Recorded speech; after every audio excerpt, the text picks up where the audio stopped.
Very good morning, all. So I'm feeling so sad, extremely sad. So everybody knows that yesterday news చూసారు. So ఒక bus అనేది ఏ bus అయితే AC bus ఏదైతే ఉందో so Hyderabad ఇది so it is going to Bengaluru from so Kurnool route మీద వెళ్తుంది. సో మధ్యలో ఫైర్ యాక్సిడెంట్. సో ఇది నా మనసుని చాలా బాధాకరమైన ఇన్సిడెంట్. ఎందుకంటే సో ఒకటి కాదు రెండు కాదు దాదాపు 19 పైన అబోవ్ మంది చనిపోయారు. సో ఇవి తరచుగా జరుగుతున్నాయి. సో ఈవెన్ చైనా వాళ్ళు కూడా ఒక 4 years 5 years బ్యాక్ అక్కడ కూడా ఏసీ బస్సులు ఏదైతే ఉందో ఈ 2 టైర్ బస్సులు అక్కడ కూడా చైనాలో ఉండి వాళ్ళు ఏం చేశారంటే తరచుగా యాక్సిడెంట్ జరుగుతుంది. అక్కడ కూడా ఒకసారి బస్ యాక్సిడెంట్ జరగడం వల్ల దాదాపు 250 మంది చనిపోయారు.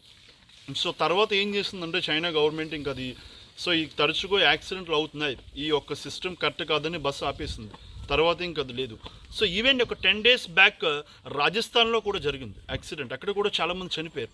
సో తరచుగా ఇది యాక్సిడెంట్ జరుగుతుంది కాబట్టి ఖచ్చితంగా మన ప్రికాషన్స్ కానీ యాక్షన్ కానీ తీసుకోవాలి. ఇప్పుడు మీరు చూడండి ఫ్లైట్లో వెళ్ళినప్పుడు సో ఫ్లైట్లో పాయింట్ చెప్తారు, ఎప్పటికప్పుడు ఫ్లైట్ ఎక్కిన వెంటనే చెప్తారు సో ఈ మాస్క్ వేసుకోండి, సో ఎమర్జెన్సీ టైంలో ఎమర్జెన్సీ విండో ఉంటుంది దాన్ని మీరు పగలగొట్టండి అండ్ ఖచ్చితంగా వాళ్ళు ప్రికాషన్స్ కూడా అన్నీ ఇస్తారు. ఒకవేళ సేఫ్టీ జాకెట్ ఏదైతే ఉందో అది మీ సీట్ కింద సేఫ్టీ జాకెట్ ఉంది, అది మీరు ఎమర్జెన్సీ టైంలో ఇవి వేర్ చేసుకొని మిమ్మల్ని మీరు రక్షించుకోవచ్చు అని చెప్తారు. సో ఇది మరి ఇదంతా కూడా బస్సులో ఎందుకు జరగట్లేదు? సో నా పాయింట్ ఏంటంటే ఇంత సేఫ్టీ ఇంతమంది ట్రావెల్ చేస్తున్నారు బస్సులో కూడా. సో ఖచ్చితంగా బస్సులో ఎమర్జెన్సీ విండో ఏదైతే ఉందో ఖచ్చితంగా దాన్ని పగలగొట్టడానికి దగ్గరలో సంబంధించినవన్నీ కూడా పాసెంజర్స్ కూడా అవేర్నెస్ క్రియేట్ చేయాలి. అంటే అందరికీ తెలియదు, చాలామందికి తెలియదు. సో ఎలా ఎమర్జెన్సీ విండో ఉంటుంది, మన అత్యవసరంలో దీన్ని పగలగొట్టాలి బయటకు రావాలని చాలామందికి పాసెంజర్స్కి ఈరోజు అవేర్నెస్ కల్పించవలసిన బాధ్యత బస్ మేనేజ్మెంట్ ఎవరైతే వాళ్ళు తీసుకోవాలి.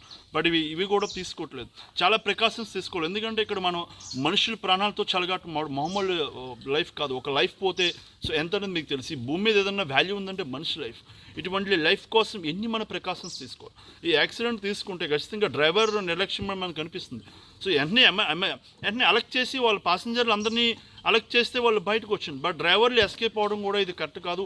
సో వెంటనే ఇమ్మీడియట్ జరిగిన వెంటనే అది టైం కూడా దాదాపు అది 3 hours టైంని ఎవరు కూడా తిరిగేస్తుంటారు. అందరూ గాఢ నిద్రలో జరిగింది ఈ ఇన్సిడెంట్. మనం చాలా బాధాకరమైన ఇన్సిడెంట్, దీన్ని ఖచ్చితంగా యాక్షన్ అనేది తీసుకోవాలి. నెక్స్ట్ ఇటువంటి ఇన్సిడెంట్స్ మళ్ళీ జరగకూడదు. ఎందుకంటే మనం మనిషి లైఫ్ అనేది చాలా వాల్యుబుల్ లైఫ్. వీళ్ళు చాలామంది ఎవరైతే వాళ్ళు కొంతమంది వాళ్ళను కిటికీస్ ఏదైతే బద్దలు కొట్టి విండోస్ బద్దలు వచ్చారు, బట్ చాలామంది చిన్నపిల్లలు కూడా అందరూ ఉండిపోయారు. ఇది చాలా బాధాకరమైన సంఘటన. ఇటువంటి సంఘటన మరి ఎప్పుడు కూడా భవిష్యత్తులో రాకూడదని మనం చేయవలసిన ప్రతి ఒక్కరు even government of India and government of Andhra Pradesh కూడా దానికి తగ్గట్టు యాక్షన్ తీసుకోవాలి. అండ్ సో మనం బస్సు ఒక ముందే అన్నీ చెక్ చేసుకోవాలి, బస్సు యొక్క ఫిట్నెస్ ఎంత ఉంది.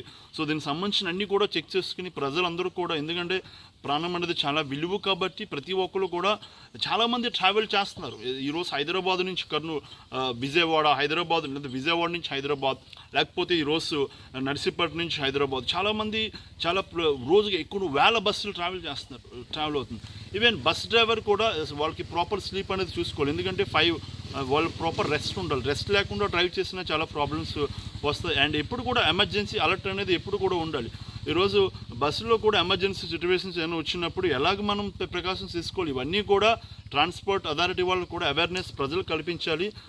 దాని సర్టెన్ యాక్షన్స్ తీసుకోవాలి. నెక్స్ట్ టైం ఇటువంటి జరగకూడదు. I'm deepest condolences all the family members ఎవరైతే చనిపోయారో. ఇటువంటి సిచ్యువేషన్ మరి ఎప్పుడు కూడా రాకూడదని నేను కోరుకుంటున్నాను. సో దీని యొక్క actions government of India and I'm requesting the government of India and government of Andhra Pradesh to take more action on this. And next time ఇటువంటి ఇన్సిడెంట్స్ కూడా జరగకూడదని కోరుకుంటున్నాను.